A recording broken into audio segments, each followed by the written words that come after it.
Blood pressure is a pressure exerted by the blood on the wall of an artery as it flows through the body system. I say as it flows, I'm referring to the blood that is flowing through the body system.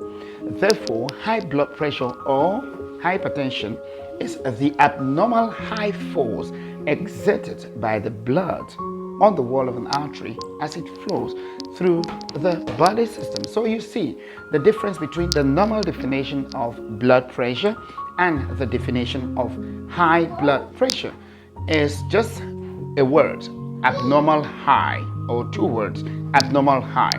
Now, WHO has reported high blood pressure to be one of the highest killer diseases we have nowadays.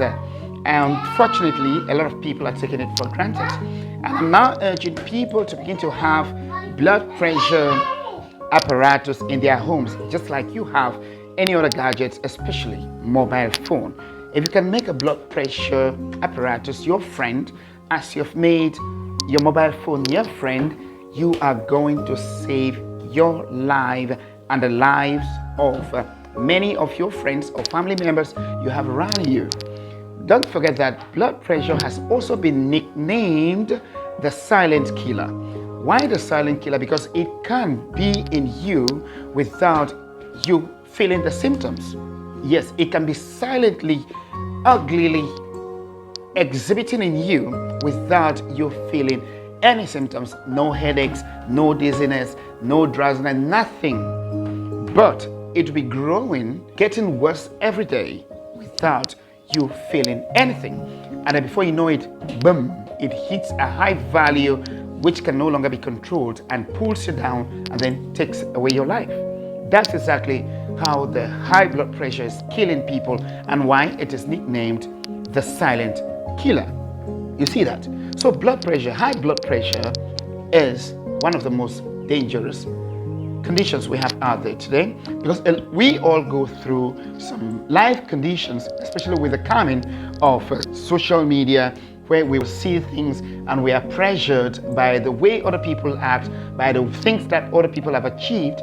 We begin to think and get worried when we shall reach that point. And all of those things, we are driving, we get into a very serious traffic, we go to work and we get a small crisis with our colleagues, and all of those things wear us down. They wear us down. We get stressed.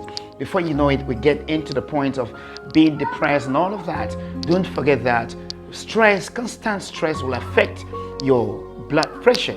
Okay? A lot of things that you face in life, if you cannot really handle them, you cannot apply coping mechanisms to be able to get out of those things, they will affect your blood pressure drastically, negatively, and it can really cost your life. One of the highest places we can have pressure is at work.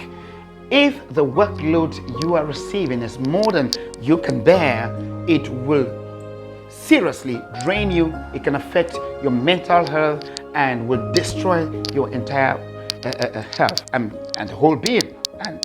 And another thing, when we are challenged by the kind of work we are supposed to have, for example, a lot of people assume positions which they cannot really be able to handle the responsibilities of those positions. If you lie that you are able to be a manager, for example, for a particular company or for a particular profession or a career, and then the challenges of being a manager begin to hit your table, begin to hit your chest and all of that, you can no longer, or you'll be able to solve these problems. It drains you and it can really affect you. Therefore, please watch out. Make sure you check your blood pressure every time, right? So the normal range of the blood pressure is 120/80. That's above is the systolic pressure, when the heart beats and then or it pumps blood, and the diastolic pressure, which is of course 80, the standard, the borderline, is when the heart is resting. So you see that. So when you're having something above 120 going towards 139, it's what we call, and then we have a diastolic pressure up to 89, is what we call pre-hypertension. So you have to be very careful when your blood pressure begins to skip. Between 120 to 130 is not really a big deal now, because other findings are beginning to consider 130 to be considered as normal. But something slightly above 130 to 139 is pre-hypertension.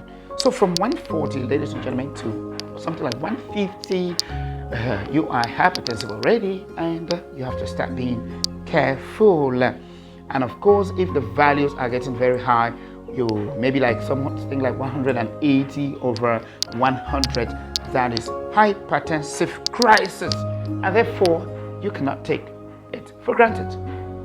A lot of things are affecting our blood pressures. Therefore, we must be very careful. We must be very watchful. So, have a blood pressure apparatus at home and monitor your blood pressure. A word to a wise, as Sophie says. Ciao.